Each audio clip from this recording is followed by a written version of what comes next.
में एक ऐसी अनूठी चीज है कि जिसमें दो शरीर एक प्राण होते हैं। जिसका जिसके साथ प्रेम होता है वो उसमें ना तो कभी कमी देखता, ना उससे कभी जुदा होना चाहता। पीड़ा उसको होती है महसूस वो करता है, खुशी उसको होती है महसूस वो करता है। कहने का मतलब दो शरीर एक प्राण बन जाते हैं। और गुरु और शिष्य का नाता जिस तरह आशिक और मासूक का, सच्चे मायने में पति पत्नी का कहो, जैसे जल का मछली के साथ, चकोरी का चांद के साथ, पतंगे का दीपक के साथ जो लगाव होता है उस जैसा ही गुरु और शिष्य का होता है। और ये विरह की बात जब शिष्य को दूसरी कोई चीज दिखाई नहीं देती, गुरु के सिवाय वो कोई मानता ही नहीं है। इसमें जितनी बातें बताई गई ना, ये नास्तिकता की बात नहीं है। जैसे कही कि ना मैं मंदिर में जाता, ना मूर्ति को फूल चढ़ाता, ना मैं तीर्थ करता हूँ, ना पूजा करता हूँ। उनका कहने का मतलब ये है कि ये सारी की सारी चीज नेकी और फिक्की हैं। और जो चीज मुझे चाहिए वो सब सतगुरु के चरणों में उनके आशीर्वाद से मुझे प्राप्त हो जाती है। तो फिर वो एक एक चीज के लिए क्यों मैं अलग अलग जगह पे जाऊं। सहजोबाई ने इसी बात को एक दोहे के द्वारा बहुत सुंदर ढंग से कहा है। बार बार सत्संगों में सुनते भी हो, बोलते गाते भी हो। वो कहते 68 तीर्थ गुरु चरण पर भी होता अखंड, सहजो ऐसा धाम नहीं सकल अंड ब्रह्मांड। कि पूरे ब्रह्मांड में गुरु के चरणों के सिवाय ऐसा कोई धाम नहीं है, ऐसी कोई जगह नहीं है जिसमें 68 तीर्थों का फल है। गुरु के चरण में 68 तीर्थों का फल है, लेकिन वो गुरु के चरण समझने में देरी करते हैं, वो समझ में नहीं आती बात। शरीर की पूजा करते हैं। संतों ने खोल के बताई है कि गुरु तेरे अंतर में बैठा है,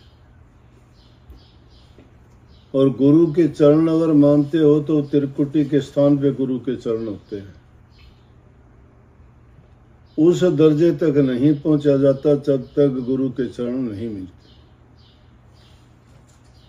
और त्रिकुटी तीन लोक में सबसे ऊंचा दर्जा है, जहां तीनों शक्तियों का वास है। इसलिए कही कि 68 तीर्थों का गुरु के चरण में ही मिल जाते हैं। लेकिन एक सच्चे भक्त को और आध्यात्मिक जो के मानने वाले, इस पथ पर चलने वाले हैं, उनकी आखिरी मंजिल नहीं है। उनकी आखिरी मंजिल तो है कि जहां जाने के बाद में कुछ रहता ही नहीं है, एक हो जाता है। तो जीव जब ऐसी कामना करता है और जब एकता उसमें आ जाता है, जिसको महर्षि जी ने एक शब्द में लिखा है कि बूंद में सिंध, सिंध में बूंदें, और बूंद सिंध दो एक हुए, बूंद सिंध का झगड़ा मन में उनके लिए अनेक हुए। बूंद में और सागर में कोई अंतर नहीं है। वही पानी उसमें है, वही बूंद में है। वो उससे बिछड़ी हुई है, उस बूंद में ही पूरा सागर समाया हुआ है, क्योंकि सारा गुण उसमें वही है और उसमें भी वही गुण है। जब वो बूंद उसमें जल में मिल जाती है तो बूंद और सागर एक हो जाते हैं, बूंद और सिंध एक हो जाते हैं। लेकिन जो उनमें दूसरापन समझता है तो उनके लिए तो अनेक हो जाते हैं। एक से दो, दो से तो अनेकों हो गए। लेकिन सच्ची प्रीति को प्रेमा भक्ति कहते हैं। हमने परमात्मा को देखा नहीं, ना किसी ने बताया ठिकाना कहाँ है उसका, रंग क्या है, रूप क्या है, किस तरीके से मिलेगा। अनेकों तरीके अपनाए, इसीलिए अलग अलग पंथ मजहब चले। किसी ने जप के द्वारा, किसी ने तप के द्वारा, किसी ने और कठोर साधना करके, कोई व्रत के द्वारा, कोई यज्ञ हवन, कोई पूजा पाठ, कोई प्रार्थनाओं के द्वारा, अलग अलग तरीकों से उनको खोजने का प्रयास किया। लेकिन जिसने पा लिया वो उसका वर्णन नहीं कर पाया। क्यों नहीं कर पाया कि ना तो उसका कोई ऐसा स्थान है जहाँ पर वो बैठा हुआ है, ना वो किसी मंदिर में है, ना मस्जिद में है, ना गुरुद्वारे में है। वो है तो एक मंदिर है, वो तुम्हारा अपना शरीर है, इसी मंदिर में विराजमान है।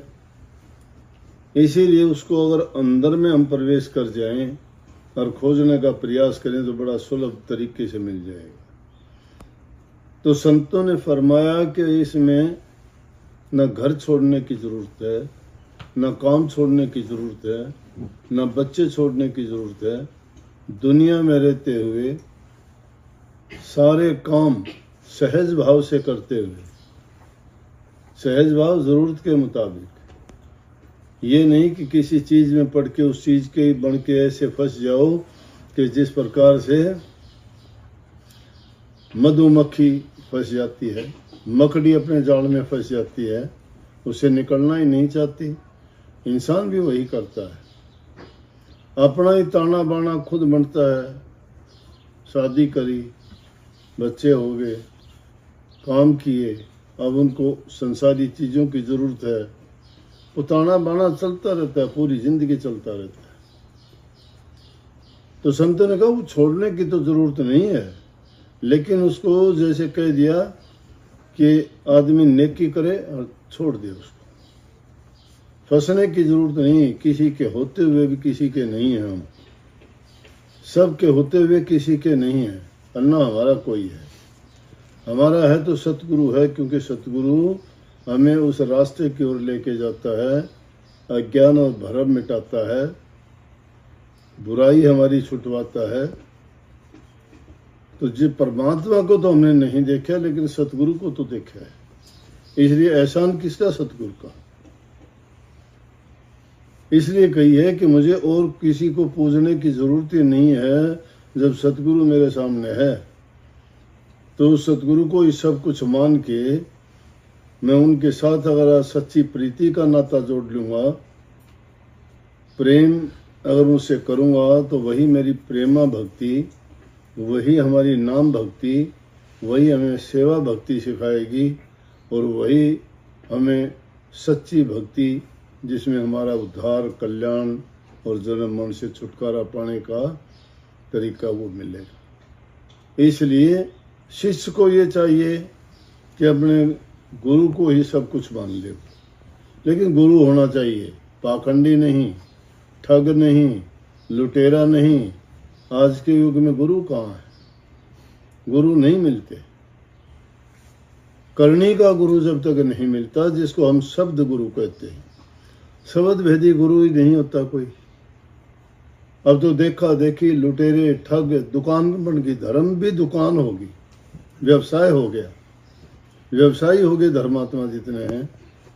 धर्मवेत्ता प्रचार करते हैं, जबान से कहते हैं, लेकिन सच्चाई नहीं है। सच्चाई किस लिए नहीं कि खुद उस रास्ते पे नहीं चले वो। अगर उस रास्ते पे चलते तो वो जरूरत ही नहीं थी पाखंड करने की। एक तरफ से झूठ बोलते हैं, कपट करते हैं, ठगी करते हैं, लोगों को बहकाते हैं, भ्रम मिटाने की बजाय भ्रम में बांध देते हैं, लोगों में द्वेष, ईर्ष्या पैदा कर देते हैं। उस धर्म को ना मानो, उस गुरु को ना मानो, उस चीज को ना मानो। अरे किसको क्यों नहीं मानो? सब चीज बराबर तो नहीं होती। कहीं सुई काम करती है, कहीं तलवार काम करती है, कोई कहीं कलम काम करती है, तो कहीं और दूसरी चीज अपनी जगह पे काम करती है। दुनिया में रहते हुए हमें जरूरत तो पड़ेगी ना, सामाजिक प्राणी हैं हम। समाज में रहते हुए अपनी जरूरतें समाज से पूरी होंगी, लेकिन उस समाज के बर्ताव में सच्चे व्यवहार, सच्चे रिश्ते और सत्य कर्म अगर हम करें, मन से, वचन से और कर्म से पवित्र रहें, तो सारे काम हमारे सही होंगे। किसी बुराई को देख के बुरे मत बनो। बुरा करने वाले के साथ कभी बुरा ना करो, फिर हम में और उसमें कोई अंतर नहीं है। वो अगर बुरा करता है, कुछ किसी का हित करोगे, भला करोगे, तुम्हारा परमात्मा करेगा। लेकिन तुम्हारा कोई बुरा करेगा ना, तुम शांति से अगर देखोगे, कुछ दिन में उसका नतीजा उसी को मिल जाएगा। धैर्य रख के देखोगे। अगर तुम किसी की भलाई करते हो, उसके बदले में तुम्हें मिलेगा, कोई रोक नहीं सकता।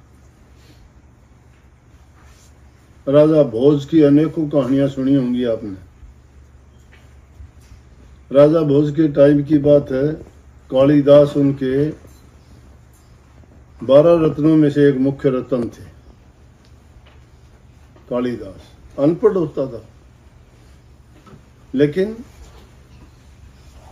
एक लड़की की जिद के कारण उस मूर्ख के साथ शादी कर दी, और वही कालिदास फिर ऐसा हुआ कि अपने हिंदुस्तान में सबसे बड़ा कवि कहलाया। हिंदुस्तान का शेक्सपियर कहते हैं उसको। अंग्रेजी लेखक शेक्सपियर बहुत प्रसिद्ध हुए, लेकिन अपने देश में कालिदास को ही शेक्सपियर कहते हैं। काफ़ी उन्होंने किताबें लिखी, मेघदूत लिखी, मालवी के अग्निमित्रम लिखी, राजा भोज के ऊपर लिखी, शकुंतलम उसने नाटक लिखा। बहुत बड़े कवि थे। बाद में हुए वो, पहले तो अंगूठा छाप थे, कुछ नहीं पता था। अब वो राज दरबार में 12 रत्नों में शामिल थे राजा भोज के। तो एक दिन चले जा रहे थे, रास्ते में देखा एक आदमी नंगे पैर, गर्मी का महीना, तपती जमीन, उस गरीब के पैरों में छाले पड़े हुए। कालिदास ने देखा, देख के उसको दया आई कि देखो इसकी तो बहुत बुरी हालत है, बेचारे को बहुत पीड़ा होगी, बहुत दर्द होगा। उसने अपने जूते निकाल के उसको दे दिए और कहने लगे, देखो महापुरुषों की बात अजीब होती है। उसको जूते दे के कहने लगे, इसको दान मत समझना, ये दान मत समझना, ये सहायता है आपकी, मैं सहायता कर रहा हूँ। आपके पैर बहुत खराब हो चुके हैं, घाव हो गए ज्यादा गर्मी के कारण। उसको जूते पहना दिए, लेकिन कालिदास की वो हालत हो गई। जमीन तो तपती हुई थी ना, बहुत गर्म। अब वो तो शायद घूमता हुआ बेचारा बर्दाश्त करता भी उसको, लेकिन वो तो कभी जूते निकाले ही नहीं थे। राजभवन में रहने वाला, राजा के नजदीक रहने वाला, लेकिन मन पवित्र था, उसकी भावना अच्छी थी, दान करने की प्रवृत्ति उसकी थी, दूसरे की पीड़ा और दर्द को समझना उसके दिल में एक दया थी, और उसे दया के कारण जो उसको अपने जूते दे दिए। अपने जूते उसको देने के बाद उसके पैर झुलस गए उसी तरह से उस गर्मी में। इतनी देर में क्या देखता है, महावत आता है, हाथी रे, अब कवि है दरबार का। देख के कहने लगे, कहाँ जा रहे हो? बोले, अगर दरबार की तरफ चलना हो तो आ जाओ, हाथी पे सवार हो जाओ। जूते दिए थे, हाथी की सवारी मिली। पैदल चलने का नहीं रहा, हाथी की सवारी दे दी। ब्याज समेत देता है वो, इतवार नहीं हमारा। यहाँ रुकी नहीं बात अभी। जब उसे हाथी पे चढ़ के दरबार में गया, राजा भोज सामने से आ गया। देख के बोले, कालिदास आज हाथी पे कैसे? बोले, जहां बना क्या बताऊं, आज घटना ऐसी होगी। बोले, हाथी दे दिया परमात्मा ने मुझे। परमात्मा ने इन्होंने हाथी की सवारी दे दी, एक जूती के बदले। एक जूती के बदले मुझे ये हाथी की सवारी दे दी उन्होंने। अब राजा भोज था, जिसके दान के किस्से, दया के, प्रेम के अनेकों किस्से, कहानियां हैं। तो रोजाना का जिसका काम हो समझ गया वो भी। कहने लगे, कैसे? इन्होंने एक गरीब था बेचारा, पैदल नंगे पैर जा रहा था, मैंने उसको मेरी जूतियां दे दी, तो परमात्मा ने मेरे लिए हाथी भेज दिया सवारी के लिए। बोला जब खुदा इतना मेहरबान हो गया तेरे ऊपर, जाओ ये हाथी तुझे ही दान कर दिया, ले जा। एक जूती के कारण, जूती के दान करने से हाथी मिल गया उसको।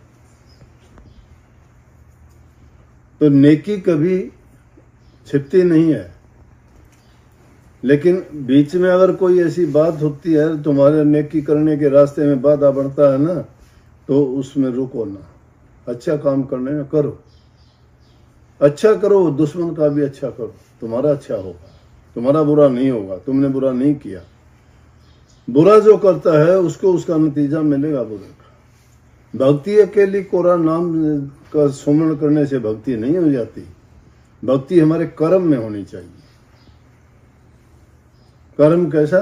चाहे वो हम शरीर से करते हैं, चाहे मन से करते हैं, चाहे जबान से करते हैं।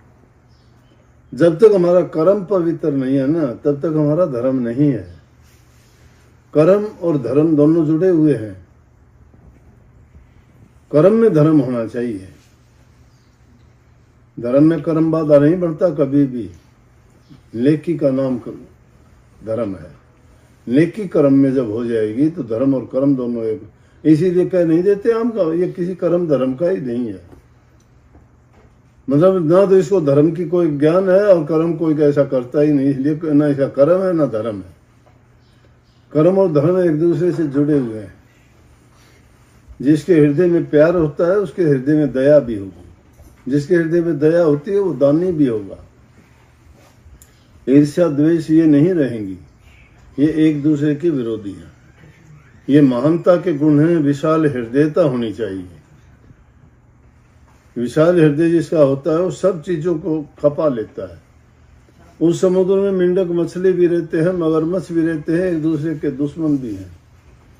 और उसी में रहते हुए वो उसी में गंद खाना भी बखेरते रहते हैं, उसी में खाते पीते भी रहते हैं, उसी में वो जीते भी रहते हैं, उसी में मरते सड़ते भी रहते हैं। लेकिन समुद्र सबको ही होता है।